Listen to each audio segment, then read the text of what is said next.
What is good, everybody? Juliana Page here, and I want to talk with you all today about the 3 decisions that we make constantly every day.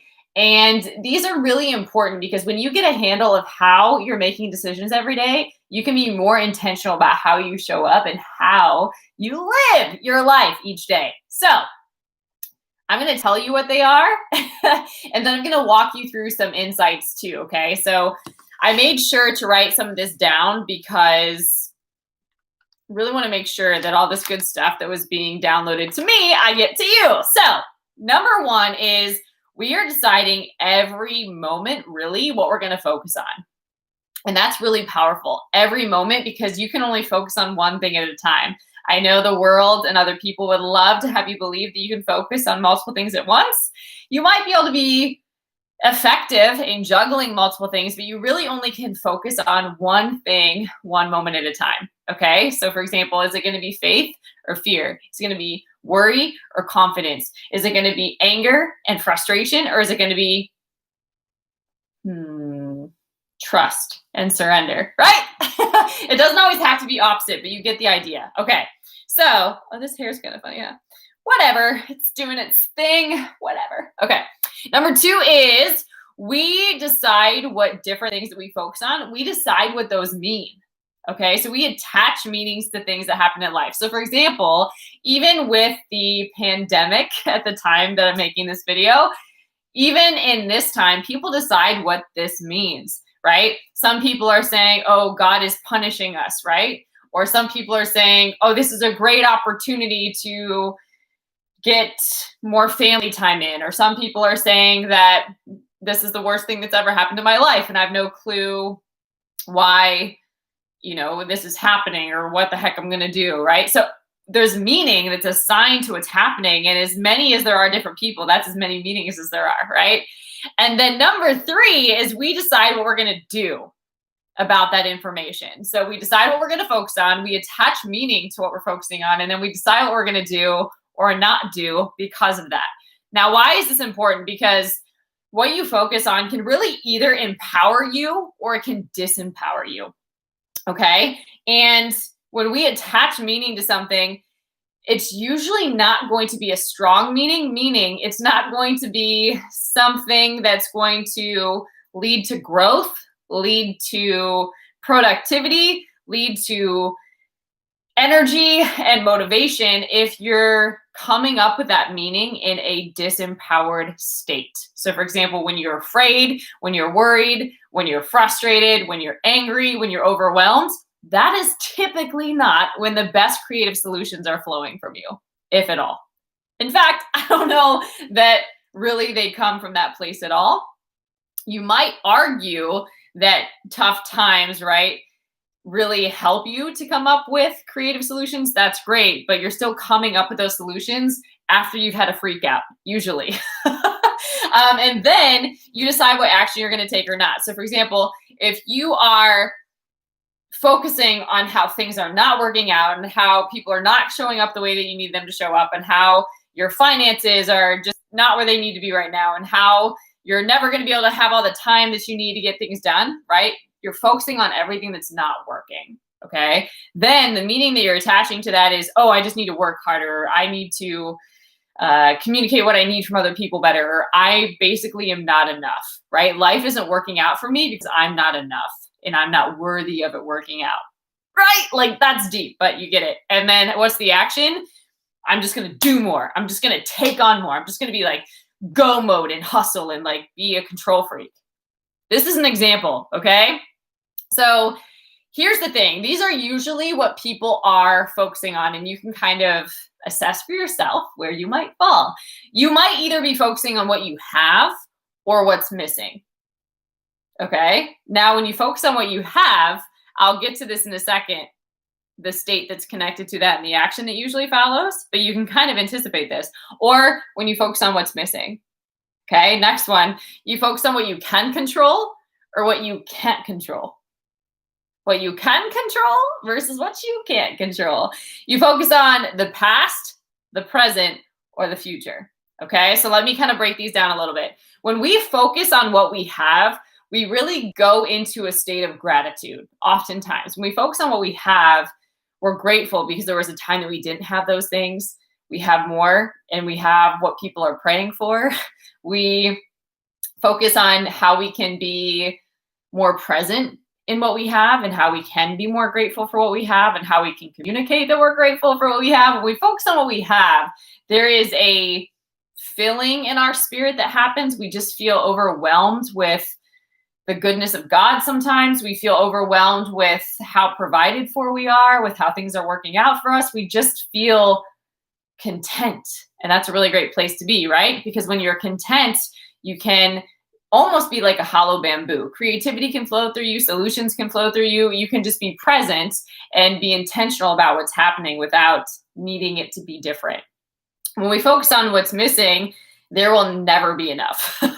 We'll constantly be in a lack, fear, control space because we're constantly looking at what's missing. And when you find what's missing, you keep finding more of what's missing, right? And that just puts us in this really uncomfortable and very much chaotic place.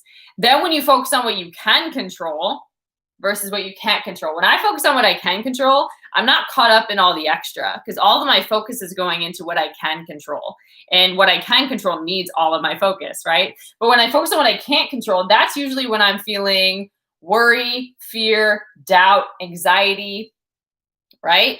And that stuff just doesn't feel good. And then when we project that on other people, it doesn't feel good for them either. And then when we focus on the past, that's usually where there could be regret, guilt, shame. We really can't do anything with the past, right? So it gets us in a place of looking back. It's not always positive, right? If you look back and it's positive, that can inform your present and your future. But if you look back, usually when we do it, it's negative, right? Now, and it kind of creates fear about the present. When you focus on the present, that's where the most power that you have is. And when you focus on the future, sometimes it can create future tripping, is what I call it. Or we have all these trips about like, if this happens, and this might happen, if that happens, and oh my God, and it's not a positive experience, right? So if you focus too much on the future, it's not healthy. If you focus too much on the past, that's not healthy either. And your power is in the present. So usually if you're looking in the past, it's about how far you've come, right? Or lessons that you've learned. If you're in the present, it's helpful to see the future because you want to be able to dream the future and be pulled towards that, sort of like a magnet, but your power towards the future is now. Okay, so if you get too caught up in the future, that's where it can get a little tricky for you because it'll feel like you'll never get that all accomplished. It could just be overwhelming because there's so much ahead still is what it feels like. So this is really the ultimate spiritual game, so to speak. But when you focus on what's going well for you, on what you can control, when you assign a meaning to it that's empowering for you, when you keep yourself in a state of being responsible for your life, able to respond to your life, you're really proactive in how things unfold. And really and truly in life, it isn't so much that happens to us. There's a lot of things that are going to catch us by surprise. There's a lot of things that are going to be amazing. There's a lot of things that happen to us in life, right? And we don't always know how we're going to respond until they happen, but often it's not the experience itself, it's how we attach meaning to it and how we respond to what's happened that creates the biggest impact towards our purpose, towards our destiny, towards our future, right? So if we interpret this as a very disempowering event, then it's going to be harder for us to move forward, right? And it's going to be likely that if we keep focusing on that, we're going to keep repeating patterns that aren't healthy and that we don't want to see, but we've got to break that. So it's really important to develop this self-education, this self-awareness so that you can have more self-mastery over your mind, over your will, over your emotions in your daily life, because life is happening right now, right? So let me just glance here and make sure that I'm giving to you everything connected to that message.